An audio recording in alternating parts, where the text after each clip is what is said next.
Assalamualaikum warahmatullahi wabarakatuh.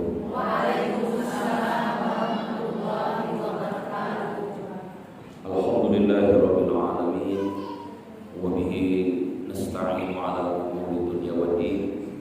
Wassalatu wassalamu ala asyrafil anbiya'i wal mursalin wa ala alihi wa ashabihi ajma'in. Amma ba'du.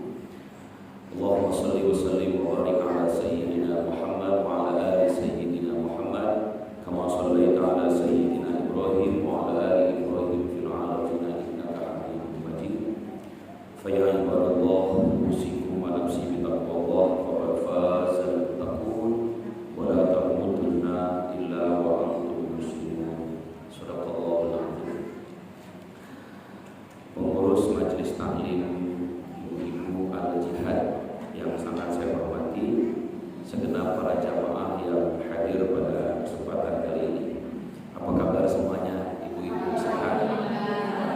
Alhamdulillah. Sudah kurang lebih 2 bulan kita tak berjumpa ya, terputus dengan Ramadan dan Syawal. Dan sekarang alhamdulillah kita masih bisa dipertemukan kembali di bulan Zulqa'dah ini. Bagian di antara bulan yang sangat dimuliakan oleh Allah. Allah menyebut bulan Zulqa'dah lewat lisannya baginda Nabi bagian di antara asyharul hurum, bulan-bulan yang diharamkan, bulan-bulan yang dihormati, bulan-bulan yang dimuliakan. Disebutkan di Quran di surat At-Taubah 36, inna iddatasy syuhur indallahi 12 syahran fi kitabillah yauma khalaqas samawati wal ardh wa minha arba'atun hurum. Sesungguhnya kata Allah, kami telah menjadikan hitungan bulan dalam setahun itu ada 12 bulan.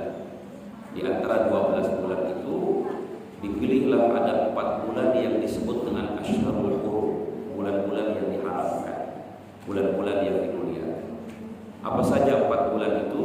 Disebutkan dalam hadis, thalathatun mutawalliyatun, 3 bulan berturut-turut, Zulqa'dah, Zulhijjah, Muharram.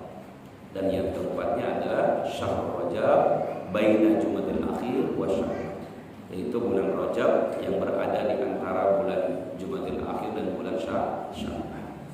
Dan sekarang alhamdulillah kita sudah masuk pada bulan Zulqa'dah, bulan yang sangat dimuliakan. Jadi yang disebut dengan bulan haram itu bukan berarti bulan yang dilarang, bukan gitu ya. Karena pengertian haram itu ibu-ibu dalam bahasa Arab bukan sesuatu yang dilarang saja, bukan. Kita kan tahunya haram itu kebalikan dari halal. Halal itu boleh, haram tidak boleh. Tapi dalam definisi yang lain, haram itu punya makna sesuatu yang dihormati, sesuatu yang dimuliakan, begitu ya.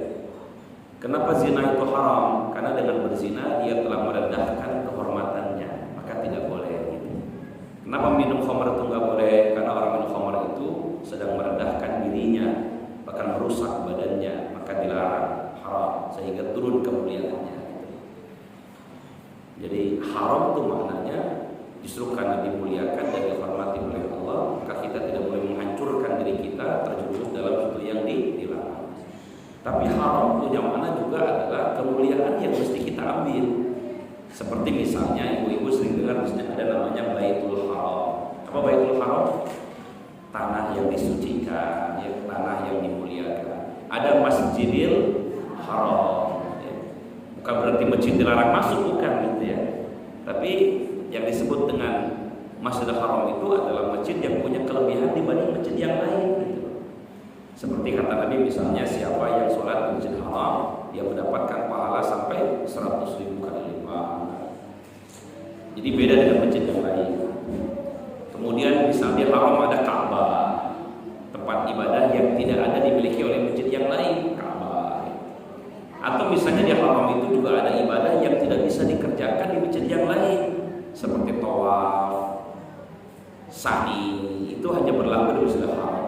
Nah, maka begitupun dengan asyharul hurum atau syahrul haram, bulan-bulan yang diharamkan, maknanya apa? Setiap kita melakukan amal ibadah pada bulan-bulan ini ketika dikerjakan pada bulan-bulan yang lain. Bahkan sepakat para ulama itu berlipat ganda di hadapan Allah. Sebaliknya, fala tadlimu fihinna anfusakum, janganlah kau berbuat zalim pada bulan ini. Jadi tidak hanya berbuat kebaikan saja berlipat ganda, orang yang berbuat dosa pada bulan ini pun dilipat gandakan dosanya oleh Allah, kita maksudnya.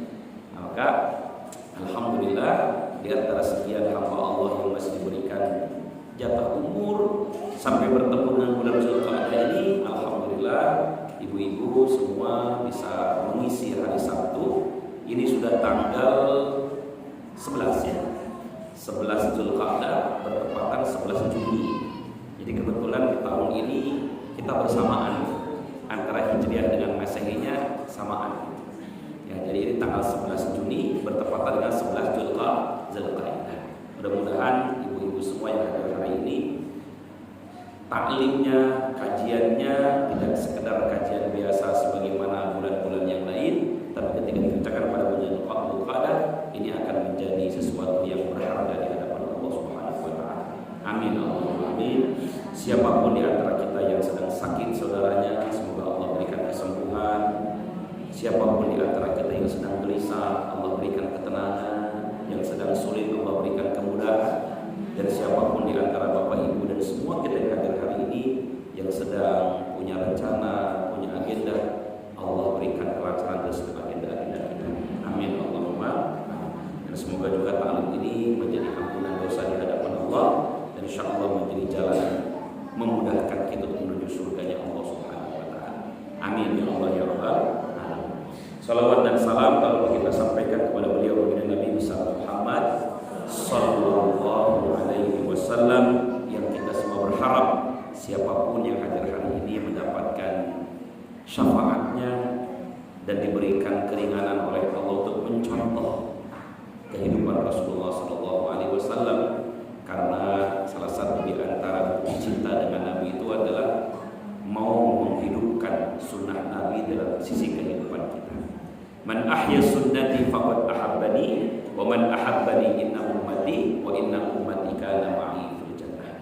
Orang yang mau menghidupkan sunnahku dalam hidupnya, berpakaiannya dengan sunnah aturan Nabi, ya, ngurusin anaknya, berumah tangganya, bahkan bermuamalahnya gitu, mengisi hari-harinya ya, dalam setiap mutabaah yaumiyahnya itu, kesehariannya dia isi dengan sesuatu yang dicontohkan baginda Rasulullah SAW. Walaupun mungkin beda aktivitas, tapi minimal mengisinya dengan nilai-nilai yang Rasulullah SAW sampaikan dalam setiap kehidupannya. InsyaAllah ya, termasuk di waktu duha ini, ibu-ibu dan kita semua, termasuk di waktu libur nih, hari Sabtu mungkin ada di antara ibu-ibu yang libur hari Sabtu, kita bisa mengisinya dengan thalaqul ilmi, duduk di majelis ilmu. Siapa yang menghidupkan sunnahku itulah orang yang mencintaiku. Siapa yang mencintaiku itulah umatku, dan umatku akan masuk ke surga bersama. Mudah-mudahan ya kita semua bisa masuk ke surga bersama Rasulullah Sallallahu Alaihi Wasallam. Amin. Puji dan syukur sudah, salawat sudah, salam juga kita sampaikan kepada Rasulullah. Assalamualaikum ya Rasulullah, assalamualaikum ya Habibullah, assalamualaikum ya Nabi Allah. Sekarang kita akan lanjutkan sesuai dengan tema yang kita kaji pada siang kali ini. Kita masih berbicara tentang adab ya, tentang sikap kita dalam kehidupan kita. Kemarin sependek ingatan saya, kita sudah berbicara tentang adab dengan Allah. Sudah ya, adab dengan Allah sudah. Kemudian sekarang mulai adab dengan manusia. Jadi kita ini hidup kan tidak sendirian ya, ada hak hamba dengan Tuhan. Ya, kita dengan Allah, ada hak kita dan kewajiban kita dengan sesama di antara kita. Nah, ini terbagi nih, hablum minanas. Kalau hablum minallah kan khusus kita dengan Allah ya, mensyukurinya ya kan, nikmatnya, taat akan perintahnya gitu ya. Kemudian tidak menyesal dengan ketentuannya, bersabar akan ujiannya, kemudian berhusnuzon ya akan takdirnya begitu. Itu bagian di antara adab kita dengan Allah ya. Tidak boleh kita ini kufur nikmat, menyalahkan Allah ya kan. Kemudian juga gampang marah, itu tidak boleh kita ini menjadi orang yang tidak mau taat dengan Allah, karena semua nikmat yang kita terima itu bagian di antara pemberian dari Allah Subhanahu wa taala. Nah, adab yang kedua, kita bicara tentang adab hablum minan nas, sesama di antara kita. Ini banyak rangkaiannya ya. Satu, nanti mungkin bisa adab dengan orang tua ya. Semua kita pasti punya orang tua, baik yang masih ada maupun yang telah tiada. Orang tua itu manusia yang paling berjasa. Pertama kali ya Bunda ya, manusia yang paling berjasa dari mulai di alam rahim. Betul kan? Yang paling berjasa di alam rahim siapa? Orang tua, ayah dan ibu kita. Betul apa enggak? Orang tua, ayah berjasa nggak di alam rahim kita? Berjasa. Wawasainal insana biwalidayhi hamalatu ummuhu wahnan ala wahnin wa fisaluhu fi 'amain an ishkur li wa liwalidayka ilayya masih. Dan kami perintahkan kepada engkau berbakti dengan kedua orang tuamu, ibumu yang telah mengandungmu 9 bulan 10 hari lamanya, kepayahan di atas kepayahan, dan ibumu yang telah menyusuimu 2 tahun lamanya. Bersyukurlah dengan Allah dan berterima kasihlah dengan kedua orang tua. Ya. Jadi di alam rahim itu, tapi yang paling berjasa siapa? Ibu apa ayah di alam rahim? Ya ayah juga sama. Ibu jangan buang-buang jasa ayah. Kalau nggak ada ayah nggak hamil juga kita itu kan. Makanya ayatnya Allah SWT biwalidayhi, berbuat bakti dengan kedua orang tua. Kalau dua itu berarti ayah ibu gitu loh. Cuman memang perhatikan Bunda, ibu disebutkan penderitaannya. Wawasainal insana biwalidayhi hamalathu ummuhu wahnan ala wahnin. Berbaktilah engkau dengan kedua orang tuamu, ibumu yang telah mengandungmu 9 bulan lamanya, kepayahan di atas kepayahan, dan menyusuimu 2 tahun lamanya. Jadi ibu itu disebutkan penderitaannya. Kalau ayah nggak disebutkan penderitaannya. Betul nggak? Ya kan? Makanya saya sering mengatakan, Bu, sekuat-kuatnya laki-laki, sehebat-hebatnya laki-laki, sampai hari ini saya belum melihat ada laki-laki mengandung. Bener gak? Ya kan? Sekuat-kuatnya laki-laki, belum pernah laki-laki mengandung dan melahirkan lagi menyusui. Sebaliknya, selemah-lemahnya seorang perempuan, dia pernah mengandung, melahirkan dan menyusui. Betul apa enggak? Nah, tapi sebaliknya, sehebat-hebatnya ibu yang mengandung, melahirkan dan menyusui, tetap anaknya bukan anak ibu tapi anak bapak. Anak bapak. Dari mana tahunya? Bin sama bintinya kemana? Ke ayah. Iya kan? Yang ngandung ibu, yang ngelahirin ibu, yang nyusuin ibu, tapi anak lahir binnya kemana? Ke bapak, bukan ke ibu. Tuh Allah Maha Adil ya. Jadi sekuat-kuatnya laki-laki tidak akan pernah mengandung, menyusui dan melahirkan. Sampai umur di kandung badan saya nih Bu, saya 39 tahun usia saya sekarang, saya belum pernah lihat ya, laki-laki ngandung nggak ada. Belum pernah saya lihat ibu. Yang buncit ya ada, ya kan, perutnya buncit. Ya kan? Tapi masya Allah, seorang ibu itulah yang mengandung, menyusui dan melahirkan. Masya Allah. Makanya kalau ada perempuan yang mesti kita hormati dalam riwayat itu 2. 1 istrimu, 2 ibu. Kenapa ibumu? Karena ibu yang telah mempertaruhkan nyawanya untuk kita. Kenapa istrimu? Karena istri yang telah mempertaruhkan nyawanya untuk anak kita. Begitu untuk kaum laki-laki, ya kan? Jadi begitu hebatnya seorang perempuan. Berjasa ibu di alam rahim, ya kan? Maka orang tua itu menjadi manusia yang pertama mesti kita hormati, mesti kita sikap. Bahkan belum mencapai puncak kebaikan kepada orang sebelum dia bisa berbakti dengan kedua orang tua. Jadi orang yang berhak tuh Bu, menerima solehnya ibu Orang yang paling berhak menerima ibu ini menjadi baik itu orang tua dulu. Jangan sampai orang lain menerima kita ini baik, tapi orang tua nggak menerima. Jadi baiknya kita ini. Walaupun ibu punya kewajiban berbakti dengan suami, jangan mengalahkan kebaktian dengan orang tua. Kita punya bos, kita punya atasan, tetap jangan mengalahkan kebaikan kita sama orang tua kita. Jadi orang yang berhak menerima kebaikan pertama dari kita atau dari baiknya kita ini menjadi terdidik sekarang jadi orang baik, orang soleh, orang tua yang menerima. Nah baru nanti setelah orang tua ada suami, ya, ada istri, anak-anak. Kita mah kadang-kadang kalau sudah ada pasangan, kalau sudah anak, terputus kebaikan sama orang tua itu. Betul apa enggak?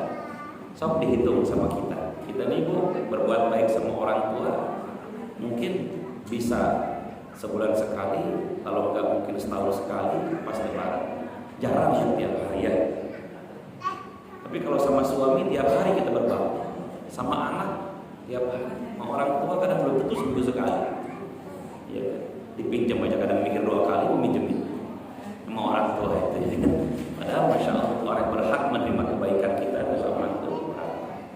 Nah kemudian nanti kesannya siapa Ustaz? Kakak adik, termasuk dengan tetangga. Nah kita akan bahas sekarang dengan tetangga dulu, karena dia akan merucut ke bawah. Jadi sekarang tetangga, nanti mungkin dengan kakak adik, nanti kemudian kepada anak, kepada suami, terakhir kepada kedua orang tua. Walaupun hitungannya adalah orang tua dulu, ya. Tapi nggak apa-apa. Kita akan bahas pagi ini adab dengan tetangga. Coba angkat tangan yang hadir hari ini yang punya tetangga, angkat tangannya. Oh, punya semua. Kirain saya ibu nggak punya tetangga. Punya ya? Coba angkat tangan yang punya tetangga, angkat tangan. Yang punya tetangga, tetangga. Nah, ada. Oh ya. Yang nggak punya tetangga, angkat tangan. Semuanya di gunung sana itu menceling sendiri gitu kan. Apalagi saya melihat di daerah sini begitu padat ya. Kadang-kadang mungkin benteng samaan tuh dengan tetangga, ribut dikit kedengaran tuh samping rumah. Iya kan, masya Allah tetangga. Sampai kalian mengatakan apa? Andai kata kita ini sebatang kara tidak punya satu nasab, maka tetanggamu punya hak waris dari dirimu. Jadi andai kata aku ada orang yang boleh mendapatkan warisan yang bukan nasab kita, maka tetangga berhak mendapatkan warisan. Bayangin coba, saking pentingnya tetangga. Sampai kata Nabi apa? Wallahi demi Allah la yu'minu, tidak beriman. Wallahi demi Allah tidak beriman. 3 kali itu wallahi la yu'minu, demi Allah enggak beriman.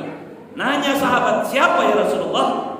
Orang yang punya tetangga dan dia tidak merasa aman dari keburukannya.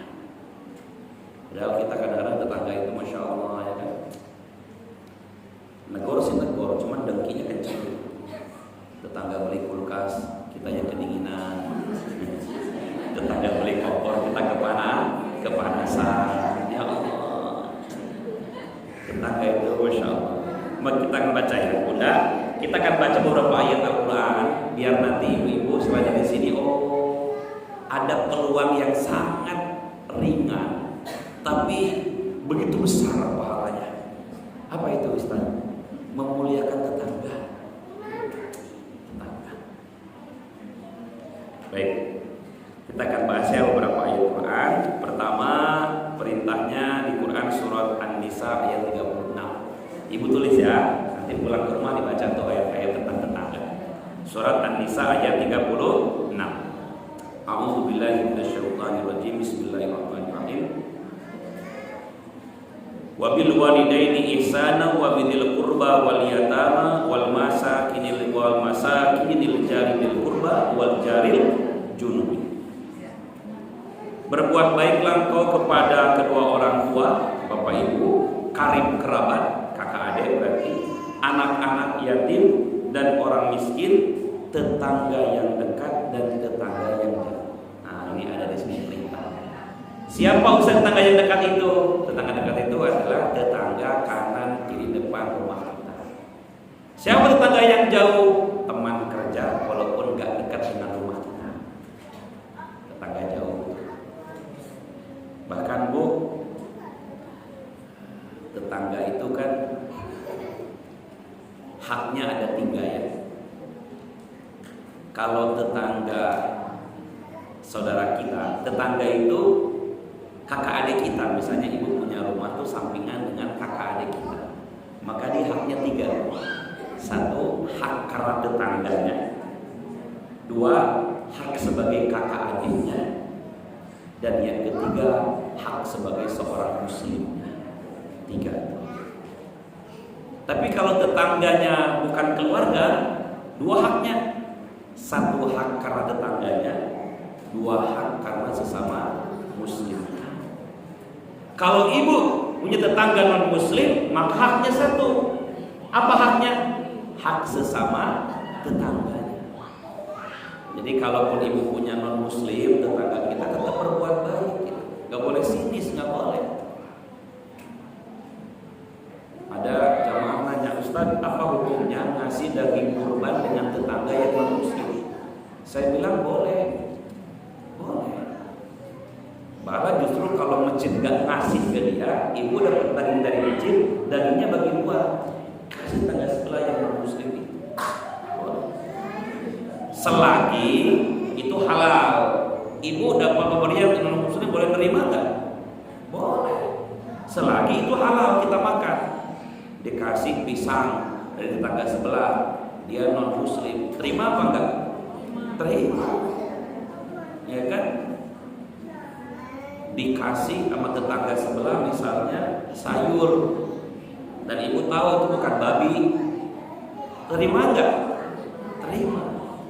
Jangan sampai enggak. Jadi jangan sampai karena beda agama kemudian kita bertangga dengan mereka jadi tersekat. Enggak boleh. Belajar untuk bisa menerima. Zaman Nabi juga sama. Di Mekah tuh dulu banyak orang kafir, banyak orang musyrik, tapi Nabi begitu akrab dengan mereka. Maka tetangga itu lintas tidak disukai. Apalagi kalau ibu-ibu setetangga dengan mereka yang sama dengan kita, akidahnya sama, ya kan? Apalagi dia saudara kita, kakak adik, paman bibi kita kumpul, masya Allah. Nah ini harus menjadi bersyukur kita agar bisa mengambil kebaikan di sana. Malah biasanya kadang-kadang syaitan itu menggoda kita ya, dengki, iri. Malah nggak mau tetanggaan sama kakak adik, mending jauh katanya, nggak kecium miskinnya katanya. Kalau senang nggak kecium, susah nggak kecium, makanya ngejauh dia. Nah, boleh kita ya, apalagi dikasih tanah oleh orang tua kita berdekatan, syukuri. Nah, jadi tetangga itu ada tetangga yang memang muslim dengan kita, maka dia punya beberapa hak. Ada hak bertetangganya, ada hak dia muslimnya, dan hak mungkin saudara kakak adik. Hadis Rasulullah bersabda, "Mazala Jibrilu yusini bil jari hatta donantu annahu sayuwarrisu." Ini yang saya baca tadi di awal ya. Jibril senantiasa mewasiatkan kepadaku tentang tetangga hingga aku mengira bahwa ia akan mendapatkan warisan dariku. Bolak-balik Jibril itu ngomong sama Nabi, jaga tetangga, jaga tetangga, jaga tetangga. Jibril tuh ngomong gitu sama Nabi sampai Nabi mengira seakan-akan tetangga itu mendapatkan hak waris. Yang punya waris siapa? Yang saudara dengan kita ya. Saudara, kakak, adik, suami, istri. Yang tidak saudara itu suami istri karena dia akan menikah. Tapi kalau yang saudara ya kakak, adik, orang tua, anak itu mendapatkan waris. Ini tetangga nih dipesankan sama Jibril. Memang nggak ada hak waris kepada tetangga, tetapi harus dekatnya engkau dengan mereka itu sebagaimana kalau ada orang yang mendapatkan waris bukan karena nasab, maka tetangga itulah yang mendapatkan waris. Saking pentingnya untuk berbagi dan baik dengan tetangga. Insyaallah. Hadis yang lain, "Maka yu'minu billahi wal yawmil akhir falyukrim jarahu." Nah, ibu ini tulis nih titik-titik ini ya, poin-poinnya itu. Satu tadi apa? Ayat Qur'annya bahwa Allah perintah berbakti. Yang kedua, tetangga itu seakan-akan mendapatkan hak waris dari kita. Yang ketiga, ternyata berbakti dengan tetangga itu adalah apa? Yu'minu billahi wal yawmil akhir. Indikator tanda beriman sama Allah dan hari akhir apa? Dia memuliakan tetangga. Jadi jangan nyebut ibu orang muslim kalau kita nggak baik dengan tetangga. Janganlah kau punya anggapan sholat dan puasa yang bisa menyelamatkan bunda kalau masih buruk dengan tetangga. Hapus silang semua kebaikan dengan tetangga. Ada apa dengan kebaikan sholat dan puasa kalau nggak baik dengan tetangga? Allah menjadikan indikator siapa yang beriman kepada Allah dan hari akhir, maka falyukrim jarahu, hormatilah tetangga. Makanya Bu, pengajian kayak gini nih, apalagi ini zamannya orang sini semua misalnya, jadi kita sama-sama ngerti. Oh gitu ya sama tetangga itu. Tapi repot, ini ngaji, ini gak ngaji. Ibu sudah mau baik, ini gak ngerti. Kan repot kalau gak ketemu. Makanya kalau ngaji itu bareng-bareng sama tetangga aja. Ini saya yakin kalau orang sini hadir semua ke sini, kayaknya penuh masjid ini. Penuh nggak? Penuh. Ibu-ibunya aja ini akhwat. Ibu punya kewajiban kali-kali kapan sih Bu bisa ketemu, yuk kita ngaji Sabtu pagi biar tahu. Jadi harus hidup konsep agama itu harus hidup di masyarakat. Karena kalau ibu punya tetangga yang baik, kita mendapatkan kebaikannya. Tapi kalau samping rumah itu buruk, korbannya bisa kita juga. Betul apa enggak? Baik korban langsung atau enggak langsung, menjadi jarum dalam kehidupan orang. Kan ada tiba-tiba kebobolan rumah kita itu, mau nyangka sama tetangga enggak enak, mau nyangka ke orang juga tahu dari mana rumah kita kalau bukan tetangga. Makanya kadang-kadang enggak sedikit tetangga menjadi jarum. Jarum itu apa? Yang nuncapnya gitu loh. Dia ngomong, tuh tetangga saya itu baru panen kemarin tuh. Itu di lemarinya ada duit tuh. Bilang sama orang lain datang dikasih tahu sama kita, nanti lewat belakang. Jendelanya gak pernah dikunci, masuk kamar. Yang jarumnya siapa tuh? Tetangga. Motor bisa hilang, iya kan? Karena mungkin apa? Orang gak peduli. Ya kan? Kita ini motor dalam pagar aja bisa hilang, apalagi di luar pagar. Coba kalau tangganya baik, agama hidup di sana, kita akan mendapatkan kebaikan dari orang tetangga kita. Kenapa? Dia baik. Tapi kalau kita sudah baik, tetangga nggak baik, boleh jadi korban juga nanti kita. Maka penting ngaji itu jangan sendiri, ajak teman-teman itu, luangkan waktu, ya kan? Bisa jadi mungkin ibu yang ahli seminar, ngaji sana sini, pergaulannya banyak. Di tetangga yang ilmunya dikit, kesiksa ibu tetangga dengan dia. Udah baik di rumah tuh, anak diurus, tidak ada bahasa kotor keluar ke anak kita. Anak main ke tetangga, anak tetangga gak beraturan omongannya, pulang ke rumah keluar bahasa jorok dengan ibu. Ibu jelek kata dia. Tahu mana itu? Ya kan, ayah kurang ajar, tahu dari mana bahasanya? Perasaan ibu gak ngomong begitu, tapi tiba-tiba anak ngomong begitu, dari mana coba? Kanan kiri. Makanya ibu namanya ngaji itu bareng-bareng kalau soleh. Sepakat. Yuk lingkungan kita bangun itu, yuk lingkungannya lingkungan baik, gitu. Lingkungan beragama. Jangan cuma di patrol aja, perumahan kita itu ditutup, gak boleh sembarang orang masuk. Kalau bisa, buat perumahan itu semua ngaji, semua tahu agama, sehingga kita bisa tenang, aman, terang. Ini repotnya kita ini ngaji, ini gak ngaji. Jadi berat sebelah. Sama dengan suami. Saya yakin kalau ibu-ibu ngaji rajin, bahkan ibu itu kalau ngaji kayak makan obat lah pokoknya. Sehari 3 kali ibu-ibu ini kalau ngaji. Subuh ngaji, siang ngaji, sore ngaji, iya kan? Apalagi seminggu itu bisa berapa kali itu ngaji? Senin di tempat ini, Selasa di tempat ini, Rabu di sini. Yang jarang ngaji itu siapa? Abi, bapak yang jarang ngaji. Makanya penting di musola, di masjid itu harus ada taklim Allah, biar seimbang. Dan gurunya kalau bisa harus sama pahamnya, tidak harus sama orangnya, harus sama pahamnya. Jangan sampai mohon izin ibu berguru dengan Ustadz A, fahamnya begini, bapak berguru sama Ustadz B, fahamnya lain. Sampai pulang ke rumah lain tuh cerita. Iya loh bu. Iya. Ada bapak-bapak nanya ke saya, Ustadz, kenapa? Saya ini aneh katanya. Istri saya itu pas sudah ngaji dengan bapak itu, tiba-tiba pulang ke rumah minta cerai. Istrinya minta cerai, kaget juga saya. Kok bisa pak? Gak ngerti kata dia. Oh ternyata disedik-sedik dia ngaji dengan paham yang berbeda. Kemudian ustaznya bilang begini, kalau ibu menikah dengan suami yang gak sholat, maka ibu menikah dengan babi katanya. Maka ceraikan saja itu. Kebetulan pulang ke rumah bapaknya jarang-jarang sholatnya, imannya agak lemah gitu loh bu. Marah istrinya itu, pulang ke rumah pokoknya saya ketemu sama pak, besok cerai katanya. Ceraikan saya. Gak boleh ngaji begitu. Jadi ngaji itu ukhuwah. Ibu tuh makin baik bukan makin keras dengan bapak, bukan makin ekstrim, makin lembut dengan suami itu. Bapak juga sama, harus makin sayang. Jangan sampai kita ini kok ngaji tapi jadi ibtirah gitu, berpisah, merasa benar sendiri, merasa paling solehah sendiri. Yang beda dengan kita adalah salah, bahkan gampang nggak boleh. Bermasalah itu majelis taklimnya kalau begitu, ya kan? Maka harus ngaji sama-sama, pahamnya harus sama. Ibu punya paham mendoakan orang tua dengan baca yasin, harus sama dengan bapak.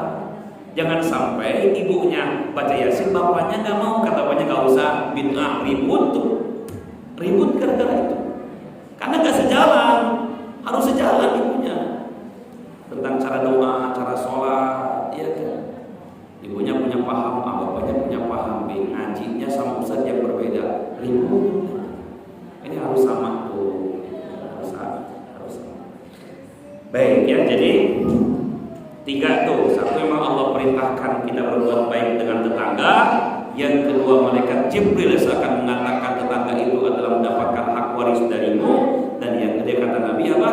Indikator keimanan seorang hamba itu tergantung memuliakan tetangga. Nah sekarang apa saja Ustaz adab-adab dengan tetangga itu? 1, la yu'adhihi bil qawli aw bil af'ali. Pertama, tidak boleh menyakiti tetangga baik dengan perkataannya maupun perbuatan.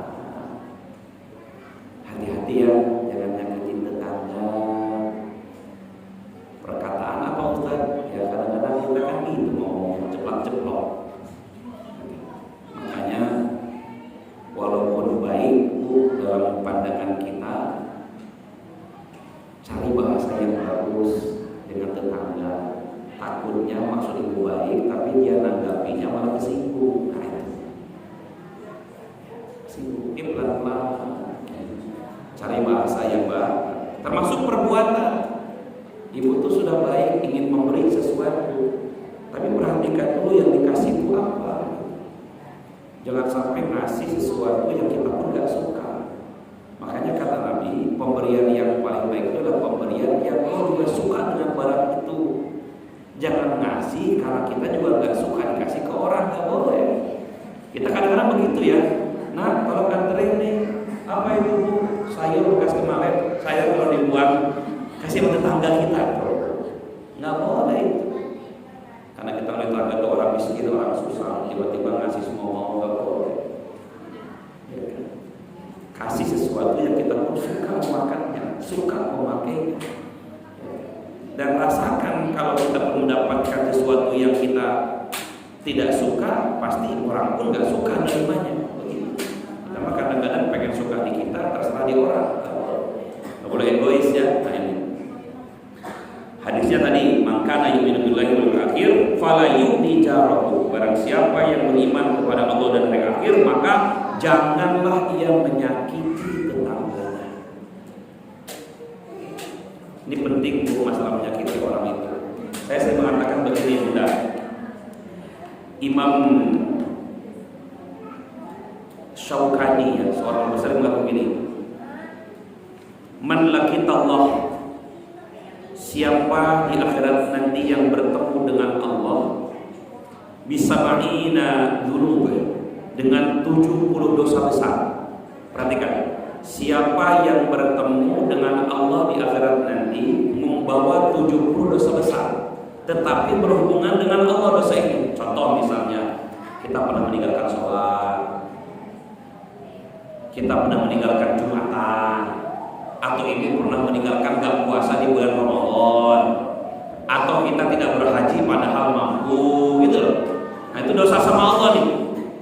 Siapa yang berhadapan atau bertemu dengan Allah di akhirat nanti membuat 70 dosa besar dengan Allah, ahwalu, dia lebih ringan dibanding membawa satu dosa tetapi sesama di antara kalian. Berat kalau kita menyakiti tetangga walaupun cuma satu. Makanya manfaatkan betul kalau kita lagi kemarin dengan tetangga itu. Kita kadang-kadang lebih dahulukan ritual dulu, ke sholat rajin, mau tetangga gak akur, baca Quran rajin, utang gak dibayar. Ada begitu ada.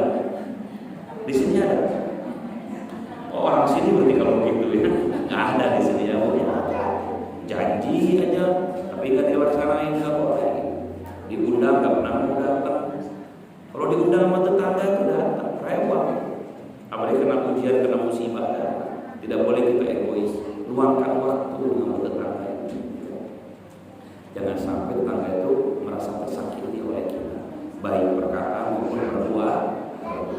Hati ya bu, jangan malu-malu jilbab ibu itu. Jilbabnya panjang sama tetangga, ngomongnya sewot. Tapi sewot sama tetangga, kata dia. Memang tetangga gua agak kurang, Pak Ustaz, gak gini gitu. Gak boleh ngomongin tetangga begini. Ya Allah, malu sama jilbabnya nanti, ya kan? Harus orang. Jilbab itu kan memaknainya benda bukan sekedar pakaian kan, tapi menutupi keburukan dalam dirimu, itu maksudnya. Jadi harus malu. Sama kayak haji. Saya sering bilang, haji itu bukan gelar bu, bukan gelar haji itu. Dalam Islam tuh nggak ada gelar dalam ibadah, nggak ada. Sholat ada gelarnya nggak? Itu Bapak Asep sholat nggak ada. Itu Bapak sholat Asep, Bapak Haji Asep nggak ada gelar. Puasa nggak ada gelarnya. Tuh Bapak puasa sholat Asep nggak ada. Zakat nggak ada gelarnya. Apa zakat? Nggak ada gelar. Saking rajinnya tuh Bapak puasa, Bapak sholat, Bapak zakat Asep. Haji nggak ada. Cuma kita aja. Tapi kenapa coba ditempelkan haji pada nama seseorang? Itu maksudnya perangai gitu loh. Kalau sudah haji mah harus beda dong dengan orang yang belum haji. Bukan beda apanya Ustaz, dalam akhlaknya gitu loh. Harus malu kalau sudah haji. Pulang dari Mekah, orang haji itu nggak ada balasan melainkan surga. Jadi jangan kau coreng kehajianmu dengan perbuatan yang tidak pantas yang kau lakukan. Makanya Pak Haji mah harus tawadu, murah senyum, ya kan? Bu Haji juga sama, jilbabnya yang bagus, perkataannya harus bagus, itu namanya Bu Haja. Jangan haji bolak-balik sama tetangga nggak akur, ya kan? Nggak cocok begitu. Nah sama dengan jilbab yang bapak ibu pakai ini. Jadi bukan sekedar pakaian, tapi jilbab itu punya makna perangai dalam setiap kehidupan kita. Taklim yang kita kerjakan pun demikian. Ini adalah menjadikan kita lebih baik daripada hari-hari sebelumnya. Insyaallah ya, walaupun berproses. Tapi ibu jangan pulang, wah kalau begitu Pak Ustaz saya malu dengan jilbab itu. Kenapa? Saya belum jadi orang baik, dibuka oleh ibu. Ya enggak juga begitu. Berproses lah. Yang penting ibu mungkin fisik dulu, nanti hatinya belakangan. Enggak apa-apa. Daripada enggak sama sekali. Ada orang ngomong Ustaz belum tentu katanya pakai jilbab itu bagus. Orang pakai jilbab aja belum tentu bagus, apalagi nggak pakai jilbab, gitu loh mikirnya. Ya kan? Jadi kita ini sama-sama untuk menjadi orang baik, ya kan? Disebutkan di hadis yang lain, wallahi la yu'minu faqila lahu man huwa ya Rasulullah faqala alladzi la ya'manu jaruhu bawa'iqahu. Demi Allah tidak beriman, demi Allah tidak beriman, demi Allah tidak beriman, kata Nabi. Man huwa ya Rasulullah? Sahabat tanya, siapa yang kau maksud tidak beriman itu ya Rasulullah? Alladzi la ya'manu jaruhu bawa'iqahu. Nabi Nabi tidak menyebutkan orang yang gak sholat. Nabi tidak menyebutkan orang yang tak puasa. Nabi tak menyebutkan orang yang tak tahajud. Walaupun itu juga penting, tapi Nabi mengatakan demi Allah yang tetap beriman itu adalah jarahu bawa'iqahu, seorang tetangga yang dia tidak memberikan rasa aman kepada tetangga yang satu. Penting tuh memberikan rasa aman kepada tetangga yang satu. Maka disebutkan hiya finnar, itu berada dalam neraka. Finnar langsung. Jadi orang yang naik tetangga itu hiya finnar, dia dalam neraka. Jadi dalam riwayat yang lain ada sahabat nanya gini, ya Rasulullah, ini ada orang rajin sholat, rajin puasa, cuma satu kata dia sering buruk dengan tetangga. Kira-kira gimana? Kata Nabi, hiya finnar, gitu. Neraka jadinya. Terus dibalik, ya Rasulullah, ini ada orang sholatnya biasa, paling yang wajib aja, puasanya biasa, paling yang Ramadan aja, sedekah juga biasa yang dia miliki, tapi dia baik dengan tetangga, menghormati, menjaga dengan tetangga. Apa kata Nabi? Hiya fil jannah, dia di surga. Dia di surga. Ini cerita tentang seorang perempuan maksudnya itu. Jadi kecenderungan gitu ya, kecenderungan kita berbuat baik dengan tetangga itu memudahkan kita bisa masuk ke dalam surga. Insya Allah. Sampai ada orang tuh mau ngomong sama tetangga gak berani, padahal dia itu tersakiti dengan tetangga samping. Jadi ada cerita dulu begini Bu, ada rumah nih, ada dua rumah, dua.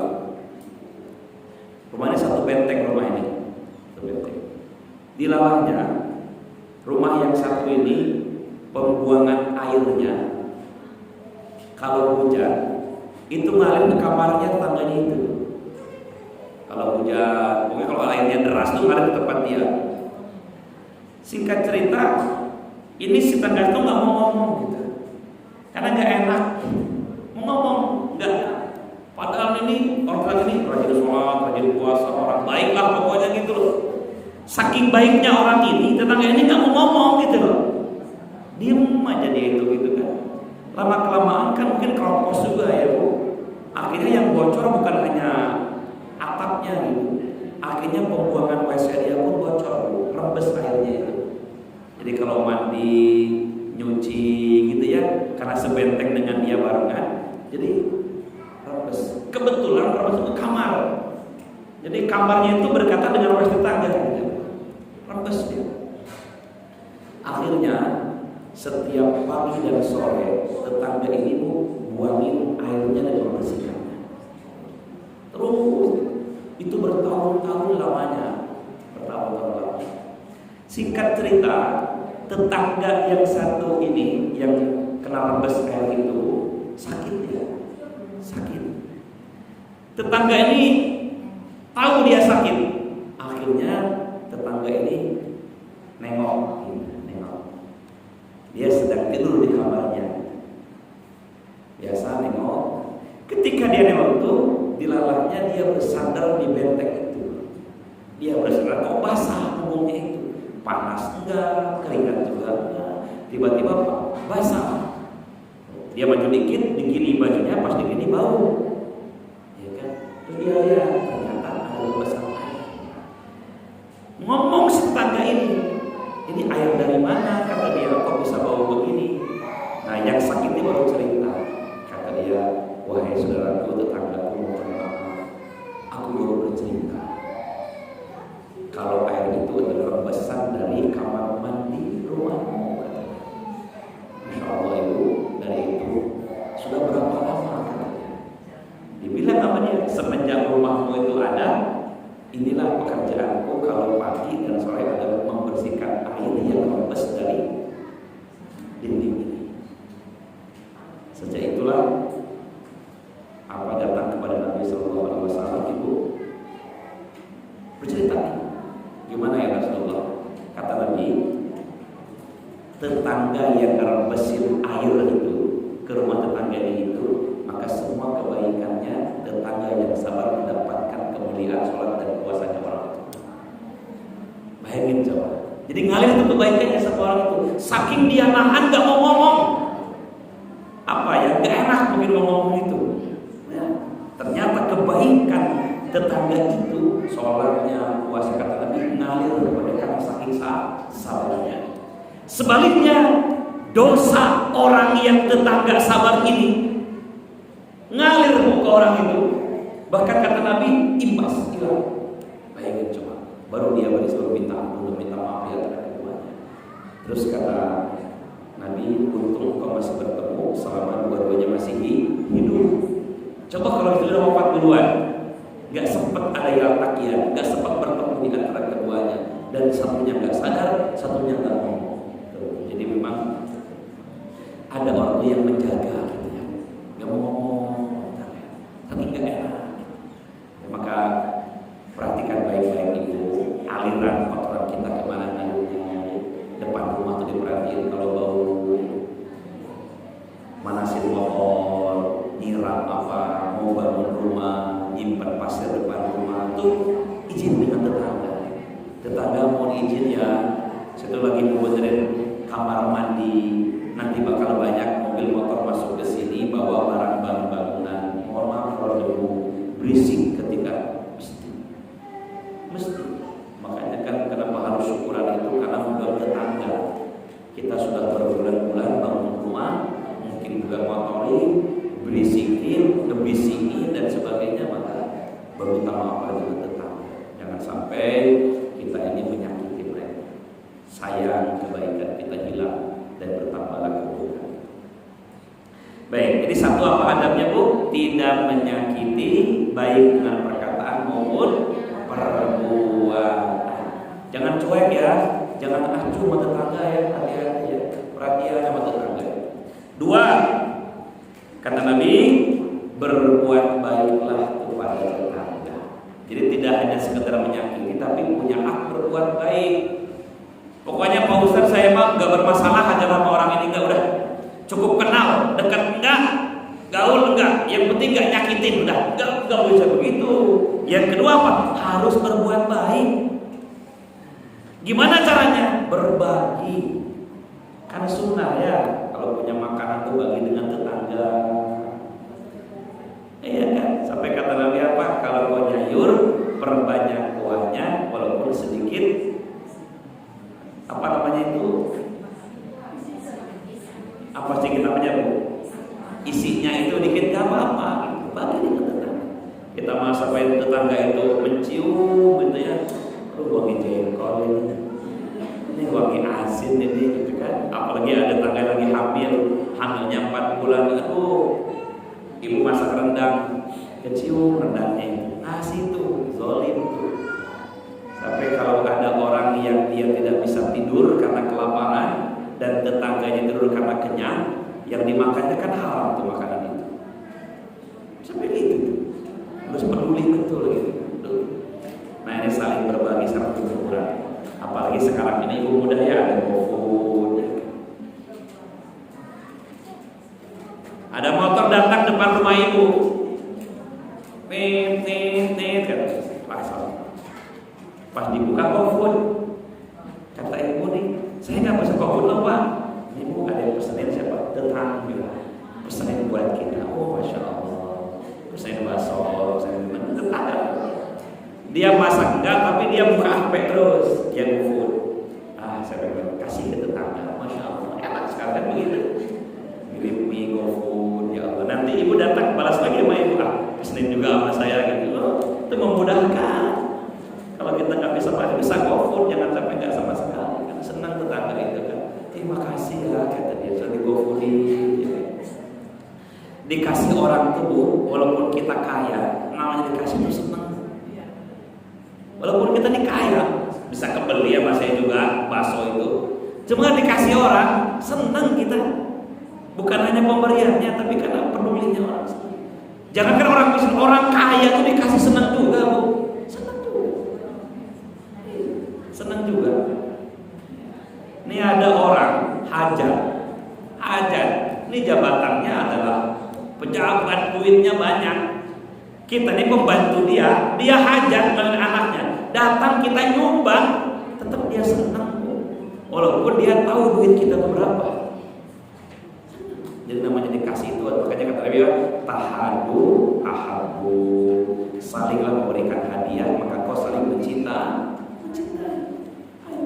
Ya kan, jadi kita juga sama nih, ya kan, saling berbuat baik, saling memberi. Maka yu'minu billahi wal yawmil akhir falyuhsin ila jarihi. Siapa yang beriman kepada Allah dan Rasulnya dan hari akhir, falyuhsin, maka berbuat baiklah ila jarihi, dengan tetangganya. Orang yang menyakiti tangga maka dia tidak beriman kepada Allah dan hari akhir. Orang yang berbuat baik dengan tetangga itu orang yang beriman kepada Allah dan hari akhir. Jadi dua hadisnya tuh begini tuh. Hadis pertama, maka yu'minu billahi wal yawmil akhir fala yutijaru. Siapa yang beriman kepada Allah hari akhir maka jangan sakiti tetangganya. Hadis kedua, maka yu'minu billahi wal yawmil akhir falyuhsin jarahu. Siapa yang beriman kepada Allah hari akhir maka berbuat baiklah dengan tetangganya. Jadi dua perintahnya. Tidak boleh menyakiti adalah larangannya, dan perintahnya adalah berbuat baik. Jadi Bapak Ibu, jangan saya punya anggapan begini adalah saya, yang penting gak nyakitin aja. Jangan, harus berbuat baik juga. Tidak cukup tidak menyakiti, tapi juga harus berbuat baik. Ayo targetin ya, seminggu sekali ya. Ngasih tetangga, ngasih apa aja. Kita buru-buru ngasih senyum aja enggak. Buru-buru ngasih senyum aja enggak, kita ini ya Allah gitu kan. Atau senyum-senyum kan, tegor-tegor ya kan. Baik. Berikutnya yang ketiga, satu tadi apa? Tidak menyakiti. Dua, berbuat baik. Yang ketiga, memuliakannya. Menghormati ya. Memuliakan. Kita nih tahu tetangga kita itu memang dia pejabat, hormati. Tetangga kita itu misalnya dia memang orang berada, ya hormati. Posisikan dia sebagaimana orang yang dimuliakan. Hargai. Oh, ini seorang guru, ini seorang pengusaha, hargai gitu. Jangan kita ini sama aja manusia, maka boleh. Tempatkan orang sesuai pada posisinya ya Bu. Itu penting. Gak apa-apa kalau dia Pak Haji, panggil Pak Haji. Kalau dia pulang dari haji, panggil Bu Haji, memuliakan dia. Kalau ngundang, tulis namanya yang sempurna. Jangan ngundang itu cuma namanya, salah pula nulisnya. Tanya dengan Pak RT. Pak RT mohon izin, saya minta nama yang lengkap warga sini, saya mau ngundang. Ini mengundang orang cuma YTH, Asep. Kasih gelar dia, walaupun mungkin dia tidak mau digelar, tapi kasih. Gelar itu kan hasil dia pendidikan, doktor mungkin dia. Kita posisikan dia, mungkin dia kiai, mungkin dia ustaz, mungkin dia siapa dia, dokter Andes. Maka kata Nabi apa coba? Panggillah saudaramu sesuai dengan panggilan yang disenanginya. Kan itu Bu. Ibu ini enaknya panggilnya apa? Saya tuh panggilnya Pak Ustaz. Nama saya itu namanya Nurhawati. Dia panggilnya Diana. Ya gak apa-apa Diana aja. Walaupun gak nyambung antara nama dengan panggilannya, sudah maunya itu. Ya kan? Harus tuh begitu. Jadi panggillah orang sesuai dengan yang dia senangi gitu. Jangan berikan lakop yang tidak pantas bagi dirinya. Ada ibu gendut panggil, "Woi gendut sini." Enggak. Ada ibu ilmunya pesek, "Woi pesek sini." Enggak mau. Ya, ibu-ibu hitam jebut, "Woi hitam gendut sini." Katanya. Enggak mau. Enggak boleh ya kita memanggil. Jadi sama. Kalau undang orang tuh harus sesuai. Undang orang sesuai dengan namanya, sesuai dengan gelarnya gitu kan. Ya, bahkan juga posisikan kemuliaannya gitu. Sampai ini tetangga menggunakan jasa kita, terus spesial dong, jangan disamakan dengan orang lain gitu.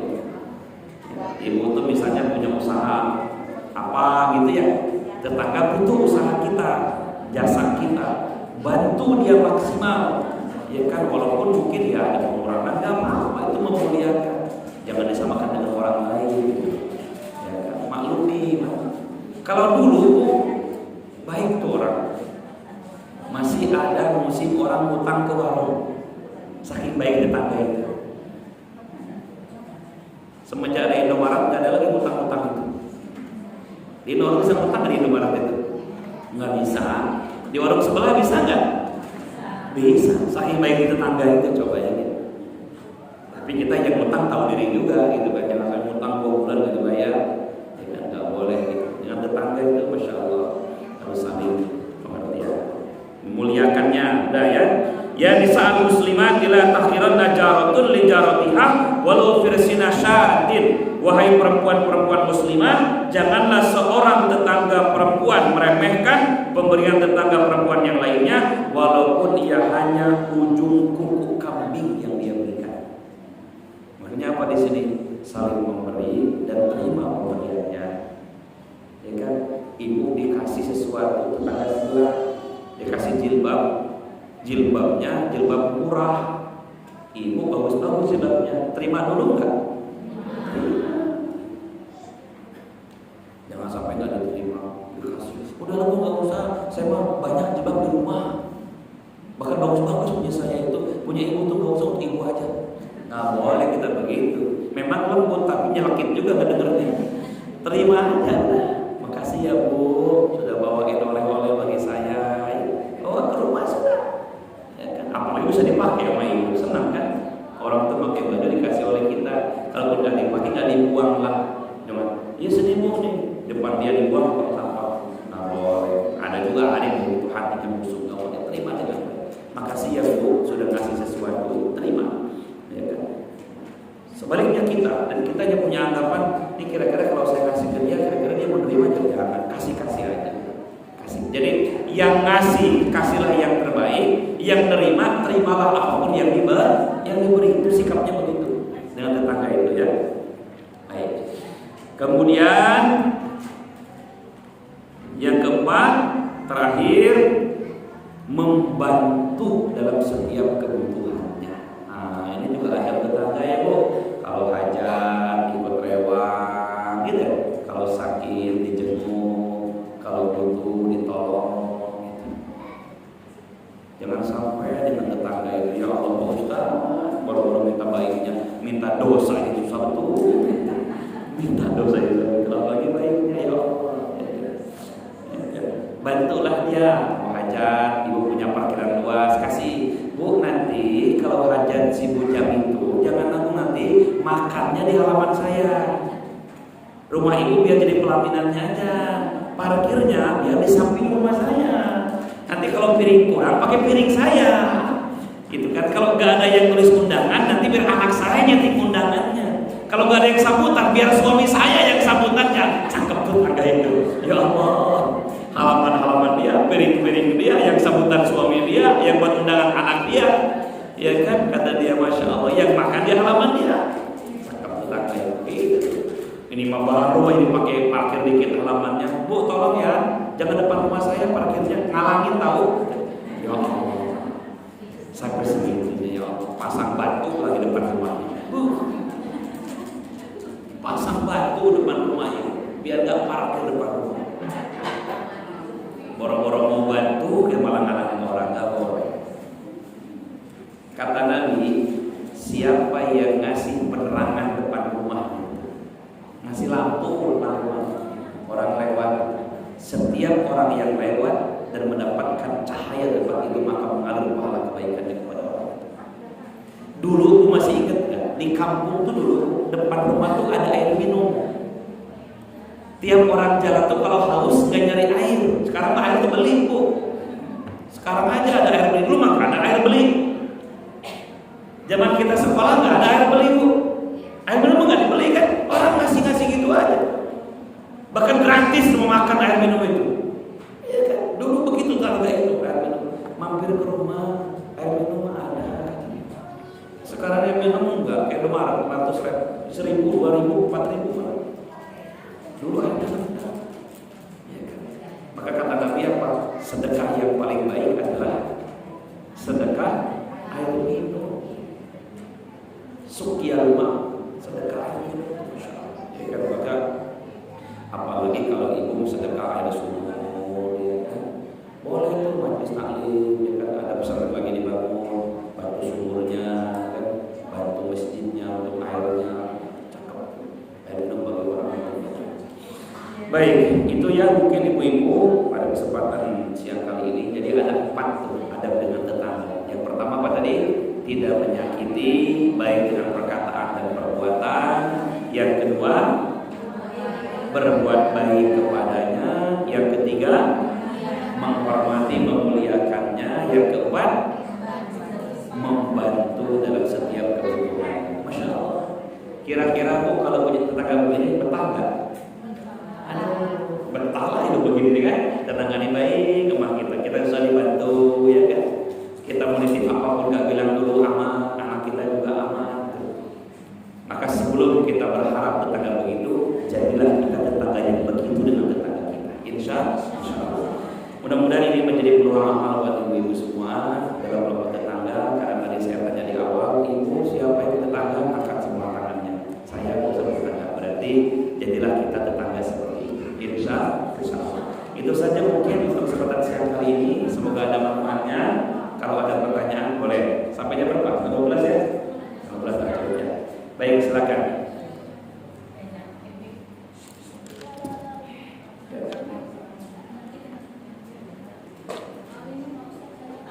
Ya.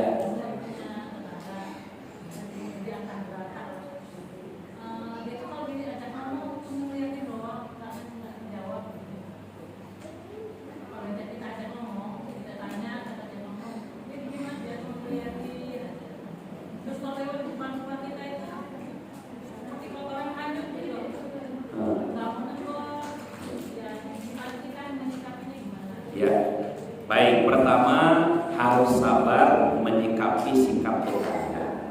Kita harus maklumi. Mungkin agak kurang dikit juga bisa, ya kan? Agak kurang tetangga kita yang rusak. Dari mana tak kurangnya? Ditegur nggak mau jawab, dilihatin bengong terus. Kita agak kurang dikit. Karena sudah, kita harus sabar menyikapinya. Nggak boleh juga menghina, udah. Tapi kita duluan nih, kita duluan negor berbuat baik. Kata Nabi kan begitu. Kalau ibu berbuat baik sama orang yang baik sama kita, itu biasa. Betul apa enggak? Tapi kalau berbuat baik kepada orang yang acuh sama kita, itu yang luar biasa. Ya kan kita udah gak kurang-kurang. Gak usah sama orang ini tuh, ya Allah. Hajat dibantu, susah dikasih, sakit saya jengukin, gak ada motor saya pinjemin, suaminya susah saya bantu pula. Walaupun dia gak pernah berbuat baik. Saya sering bilang, Bunda, patokan berbuat baik itu adalah bukan kita berharap dari orang yang sama kebaikan itu, tapi Allah membuat kita dimudahkan. Wallahu fi auni al-'abdi ma kana 'abdu fi auni akhihi. Demi Allah, selagi hamba menolong hamba yang lain, maka Allah akan menolong dia. Jadi kalau Bunda berbuat baik sama orang, itu jangan punya harapan orang itu balas kita, jangan. Nanti Allah balas kita lewat jalan yang lain. Artinya bahwa berbuat baiklah kepada orang yang jahat dengan kita. Kalau berbuat baik sama orang yang baik sama kita mah gogong juga bisa. Tahu gogong ibu? Hewan juga bisa. Kucing juga bisa. Kucing itu bu ibu kasih makan tiap hari, nurut dia. Tuh anjing tuh bu kasih makan tiap hari, nurut sama majikannya. Kata majikannya kejar. Kata majikannya gigit. Tapi kalau anjing gak dikasih makan, yang digigit siapa? Majikan digigit sama anjing itu. Jadi kalau berbuat baik sama orang baik, hewan juga bisa. Yang Nabi minta itu apa? Berbuat baiklah kepada orang yang jahat. Itu yang luar biasa. Tapi kita jangan yang terakhir. Kita berbuat jahat sama orang yang baik sama kita. Nggak boleh kita jadi pelaku begitu. Ya kan syukur-syukur kita bisa membalas kebaikan orang. Ini boro-boro membalas kebaikan orang. Orang baik sama kita malah jahat dengan dirinya. Dosa besar. Jadi sabar ya bu, dengan tetangga itu harus ada sabarnya juga gitu. Sikapi dengan baik, tetap berpenampilan yang baik dengan dirinya. Boleh jadi itu menjadi peluang amal ibadah kita menyikapi tetangga yang memang beragam karakter, beragam sikap. Begitu Bunda saran dari saya, ya kan. Bunda jangan berhenti tegur aja, senyumin aja, kasih aja sampai nanti Allah berikan hidayah kepada dirinya. Insyaallah ya. Ada lagi? Cukup? teman-teman masuk adab dengan suami istri. Nah, terus naik dari sana. Ini pentinglah akhlak itu yang budaya daripada nanti yang lainnya monggo ada ustaz-ustaz lain masalah ibadah lain. Mungkin saya sasarannya adalah kepada tingkah laku sehari-hari, sikap kita. Yang sudah begitu lanjut, yang belum perbaiki diri. Ngaji itu punya niatan kita untuk lebih baik, diingatkan minimal. Kedua, menguatkan. Tidak hanya diingatkan, tapi dikuatkan oleh Allah. Oh iya, ini tuh baik ya. Ternyata udah baru baca ini ayatnya, ini hadis, namanya menguatkan, sehingga kita bisa lebih baik lagi dari hari-hari sebelumnya. Cukup itu saja mungkin. Semoga ada manfaatnya kajian kita pada kesempatan siang menuju siang pagi menuju siang ini. Semoga ibu-ibu semua sehat dan istiqomah. Sampai ketemu lagi pada Sabtu bulan depan dengan saya dalam kajian yang berbeda. Di akhir mau diangkat kedua tangan, menundukkan kepala kita berdoa dengan Allah Subhanahu wa taala. A'udzu billahi minasyaitonir rajim. Bismillahirrahmanirrahim. Allahumma rabbana zidna ilman nafi'an warzuqna fahman wa amalan maqbulan shalihan wa syifan min kulli da'in wa sabbir bi rahmatika ya arhamar rahimin. Alhamdulillahirabbil alamin hamdan syakirin hamdan na'imin hamdan yuwafi ni'amahu wa yukafi mazidah. Ya rabbana lakal hamdu kama yanbaghi li jalali wajhikal karim wa 'azimi sultan. Allahumma shalli wa sallim wa barik ala Muhammad wa ala ali Muhammad kama shallaita ala Ibrahim wa ala ali Ibrahim fil alamin innaka Hamidum Majid. Allahumma rabbana zalamna anfusana wa illam taghfir lana wa tarhamna lanakunanna minal khasirin. La ilaha illa anta subhanaka inna kunna minadh dhalimin. Allahumma inna nas'aluka al-'afwa wal 'afiyah wal 'afwata ad-daimah fid dini wad dunya wal akhirah wal fawza bil jannah wan najata minan nar wal 'afwa 'anil ihsan. Allahumma rabbana atina fid dunya hasanah wa fil akhirati hasanah wa qina adzabannar. Subhana rabbika rabbil izzati 'amma yasifun wa salamun 'alal mursalin walhamdulillahi rabbil alamin. Subhanakallahumma rabbana wa bihamdika asyhadu an la ilaha illa anta astaghfiruka wa atubu ilaik. Walhamdulillahirabbil alamin. Wassalamualaikum warahmatullahi wabarakatuh.